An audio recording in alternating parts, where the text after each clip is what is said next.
दिल्ली में चुनाव से पहले जनता पर मेहरबान हुई मोदी सरकार। 1 जून 2014 तक बनी अवैध कॉलोनियां नियमित होंगी।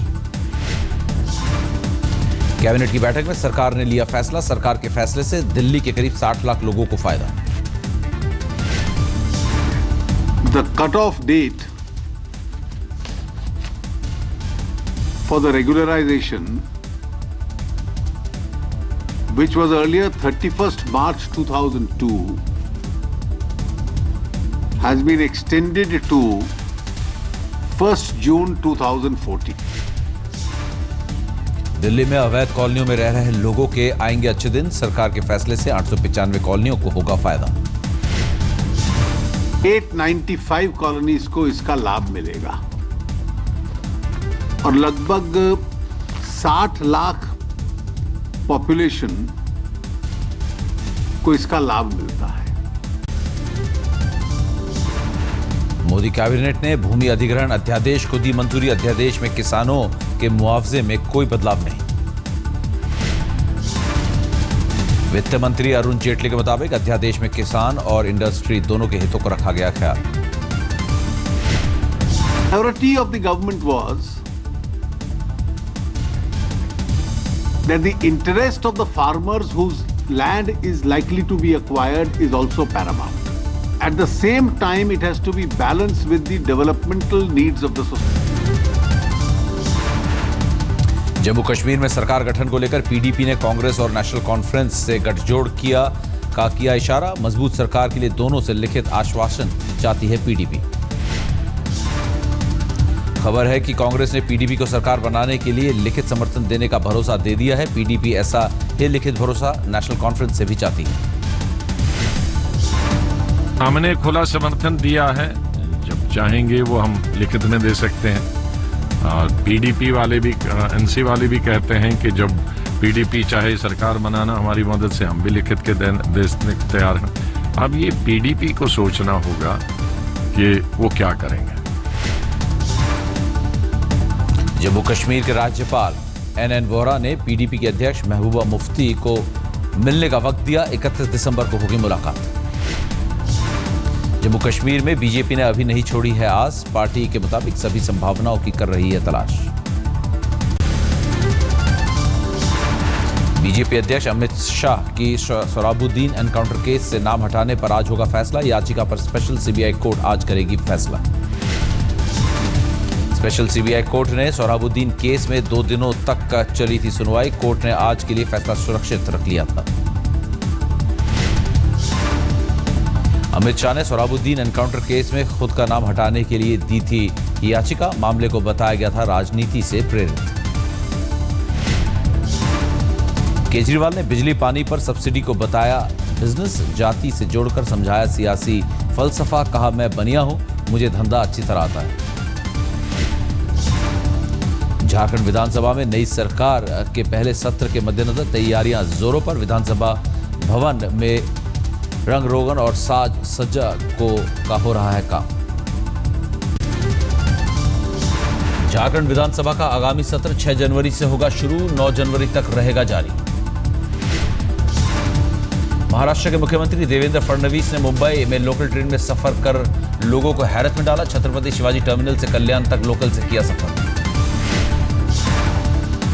सीएम फडणवीस ने सुरक्षा का जायजा लेने के मकसद से अचानक पकड़ी लोकल। कोलाबा में सभा के बाद लिया फैसला। महाराष्ट्र में बीजेपी सांसद संजय धोत्रे के किसानों पर बयान से छिड़ा विवाद। बीजेपी सांसद ने किसानों की समस्या को सियासी देन बताया, फिर खींच में कहा, ध्यान मत दो, इन्हें मरने दो। एनसीपी ने बीजेपी सांसद संजय के बयान पर किया पलटवार। कहा, मोदी ने प्रचार में उठाया था किसानों की आत्महत्या का मुद्दा, लेकिन अब सामने आया बीजेपी का असली चेहरा। धर्मांतरण पर बोले बिहार के सीएम जितेंद्र राम मांझी। कहा, स्वेच्छा से धर्म परिवर्तन करना कानूनी अपराध नहीं। वॉलेंटरली अगर कोई धर्म परिवर्तन करना है तो उसकी इच्छा है, उसकी स्वतंत्रता है, हमारा संविधान अलाउ करता है। लेकिन कंपल्सन में, लोभ में और भय दिखला करके अगर कोई धर्मांतरण करता है तो वो गलत है। फिल्म पीके पर बवाल जारी। कानपुर और फिरोजाबाद में हिंदू जागरण मंच के कार्यकर्ताओं ने किया विरोध। राजधानी दिल्ली में ठंड से बचने के लिए अलाव तापते वक्त हुआ हादसा। 14 साल की लड़की समेत 2 लोग 30% झुलसे। दिल्ली के दक्षिणपूर्वी इलाके में आग तेज करने के लिए अंगीठी पर रखा पेंट का डब्बा, केमिकल से उठी तेज लपटों ने 2 को चपेट में लिया। सफदरजंग हॉस्पिटल में भर्ती। कड़ाके की ठंड से कांप रहे हैं भगवान, ऐसा उनके श्रद्धालु मान रहे हैं। यूपी के लखीमपुर खीरी में भक्तों भगवान को पहनाए गर्म कपड़े। नेपाल से सटे यूपी के तराई इलाके लखीमपुर खीरी में पारा जबरदस्त लुढ़का। 5 डिग्री सेल्सियस तक पहुंचा न्यूनतम तापमान। शिमला में कड़ाके की ठंड से एक शख्स की मौत। बस अड्डे के पास बेंच पर पड़ा मिला प्रवासी मजदूर का शव।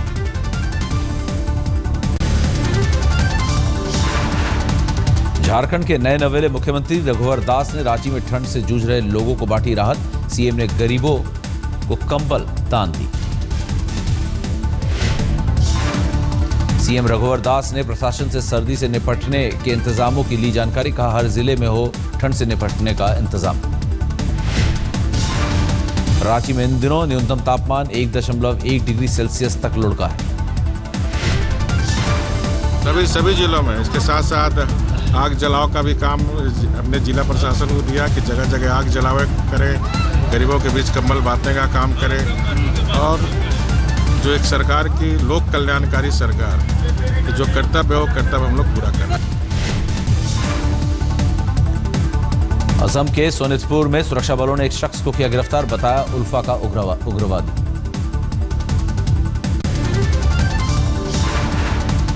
इलाहाबाद के एग्रीकल्चर इंस्टीट्यूट में कथित धर्म परिवर्तन रोकने पहुंचे एबीवीपी के कार्यकर्ताओं की जमकर पिटाई। इंस्टीट्यूट में तैनात सुरक्षा गार्डों ने पीटा।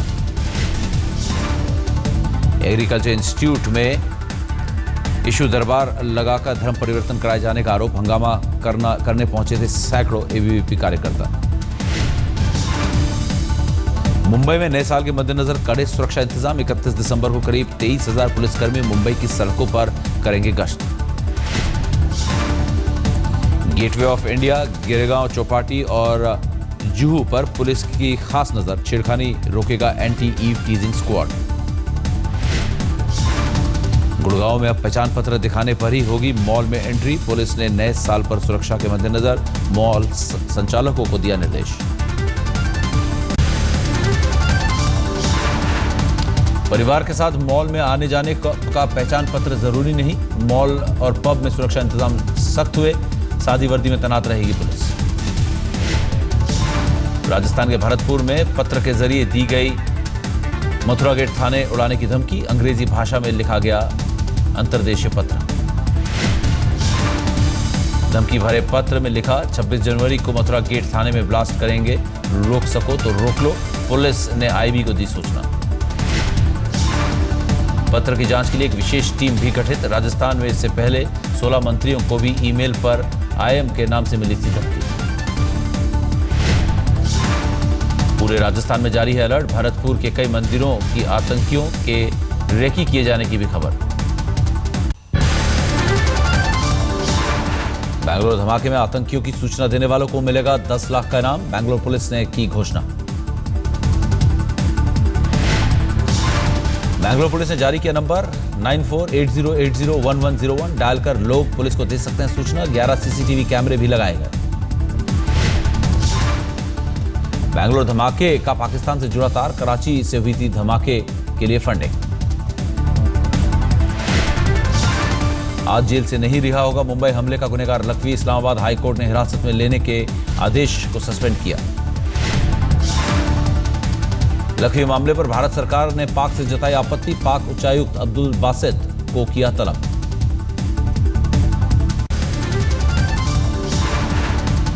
श्रीलंका के चुनावी समर में दिखेगा बॉलीवुड का दमखम। फिल्म अभिनेता सलमान खान अभिनेत्री जैकलिन फर्नांडिस के साथ राष्ट्रपति महिंदा राजपक्षे का करेंगे प्रचार। सलमान को राजपक्षे के बेटे नमाल ने दिया प्रचार का न्योता। साथ जाएंगे 5 और अभिनेता। श्रीलंका में सलमान के सियासी प्रचार की खबरों के बीच भारत में तमिल संगठनों ने सलमान का किया विरोध। वाइको ने भी उठाया सवाल। फिल्म तेवर के प्रमोशन के लिए लखनऊ पहुंचे अर्जुन कपूर, सोनाक्षी सिन्हा और मनोज वाजपेयी। 9 जनवरी को रिलीज होगी फिल्म। तेवर में मनोज वाजपेयी का नेगेटिव रोल, सोनाक्षी और अर्जुन कपूर को दिखाया गया है मथुरा का निवासी। बिहार के भभुआ में एक महिला डीएसपी ने एसपी पुष्कर आनंद पर लगाया यौन शोषण का आरोप। डीएसपी के मुताबिक एसपी ने शादी का झांसा देकर बनाए शारीरिक संबंध। डीएसपी का आरोप, एसपी ने बाद में शादी से किया इनकार, करियर तबाह करने की दी धमकी, एसपी के खिलाफ केस दर्ज। मुझे मेरा करियर खराब करने तक की धमकी दी और मैंने सोचा कि इनका ये चेहरा जरूर सामने आना चाहिए समाज में, ताकि इस तरह से शीर्षस्थ पदों पर रहने वाले पदाधिकारी जो अपने महिला कर्मियों को यूज एंड थ्रो की नीति के तहत कार्य करते हैं, समाज जाने। एसपी पुष्कर आनंद मामले को बताया बदनाम करने की साजिश, कहा शादी के वादे का नहीं है एक भी सबूत। संत गुरमीत राम रहीम पर बोले हरियाणा के सीएम मनोहर लाल खट्टर, कहा कानून के खिलाफ काम करने वाले किसी भी शख्स को नहीं बख्शा जाएगा। महाराष्ट्र के बारामती में मनमाफिक शादी न किए जाने पर पंचायत ने लड़की के परिजनों को पीटा। आरोप के मुताबिक लड़की से बरती गई बर्बरता। पंचायत ने लड़की के परिजनों पर 5 लाख रुपए का जुर्माना लगाया था। सुलह की बात उठने पर फूटा पंचायत का गुस्सा। छत्तीसगढ़ में गरीबों को पीडीएस के जरिए मिलने वाले केरोसिन की कालाबाजारी, पहचान छिपाने के लिए नीला केरोसिन केमिकल से सफेद कर जा रहा है बिच। पुलिस ने केरोसिन की कालाबाजारी करने वालों पर कसा शिकंजा। रायपुर में एक फैक्ट्री पर मारा छापा, 50,000 लीटर नीला केरोसिन बरामद, 5 लोग गिरफ्तार। रायपुर पुलिस को केमिकल का जखीरा भी मिला। 300 से ज्यादा टैंकरों के जरिए फैक्ट्री में होती थी पीडीएस के केरोसिन की सप्लाई, 5 टैंकर जब्त। गृह मंत्री राजनाथ सिंह को ट्वीट कर धमकी देने वाला मानसिक रूप से बीमार, बैंगलोर पुलिस ने ट्विटर अकाउंट को किया सस्पेंड। केंद्रीय गृह मंत्री राजनाथ सिंह ने बैंगलोर धमाके को बताया आतंकी हमला, कहा जरूरत पड़ी तो एनआईए करेगी जांच। जो ही इसकी जानकारी प्राप्त हुई, तुरंत मैंने कर्नाटक के चीफ मिनिस्टर साहब से बात की और उनको मैंने कहा कि सेंट्रल गवर्नमेंट के किसी भी प्रकार के लिए असिस्टेंस की आवश्यकता है तो वह असिस्टेंस हम प्रोवाइड करने को पूरी तरह से तैयार हैं। राजनाथ ने कहा धमाके के पीछे किसका हाथ अभी ये बताना मुश्किल, अभी सारी जानकारी जुटाई जा रही है।